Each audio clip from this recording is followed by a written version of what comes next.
Question is from a fellow pool builder located in New York, who's been looking around finding more people who do TruTile and came across us. They've been using TruTile for years, since it was in the development stages, but they were recently told by Latham they're thinking about discontinuing it, which poses some real challenges for them. Wanted to get some feedback from you. It's one of the ways that they differentiate themselves in a heavily gunite dominated market. What would your thoughts be in the event Latham discontinued TruTile? Well, I think that they will very much be in a similar position to us in terms of how do we move forward building vinyl liner pools with ceramic tile, because I think for us there's no going back. We don't just go back to building vinyl liner pools with normal vinyl liner situation, normal liner. Ours was less about differentiation and more about just creating the product that we wanted it to be. It has nothing to do with us comparing, look, here's what we do versus what they do. Here's what we give you versus what they give you. Instead, it solved some real-time issues with how do we create cohesiveness? How do we create a look that we're after?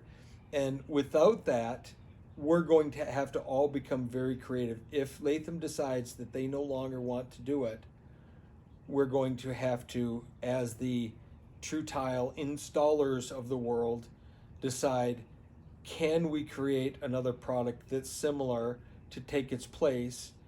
Can we buy the rights to being able to produce it and use it? And can we find liner manufacturers that will still install that bead for us? I think ultimately what's going to have to happen is if Latham just cancels it, those of us who rely on it for part of what we do are going to have to create new solutions, and it might be a similar product that does the same thing, and then we have to provide the bead that to the people that are building liners for us to be able to install that bead on that liner and work out that, because there's just no other simple solution to that. But instead of worrying about it, I think we go until that time happens and then make some real hard decisions, and maybe then we get together as a group and figure out how can we create a product or continue that product or buy the licensing right to that product or somehow be able to manufacture that product so we could continue to use it for our use, not for broad distribution.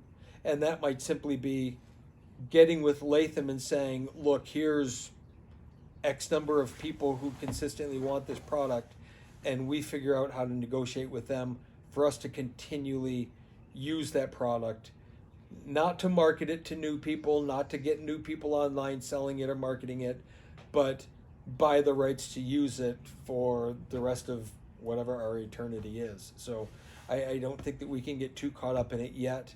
And if and when it ends, we have to collectively get together and figure out how we move forward, or we have to completely change all of our business models.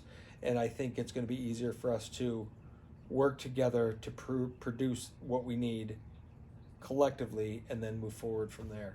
So those are my thoughts anyway when it comes to that.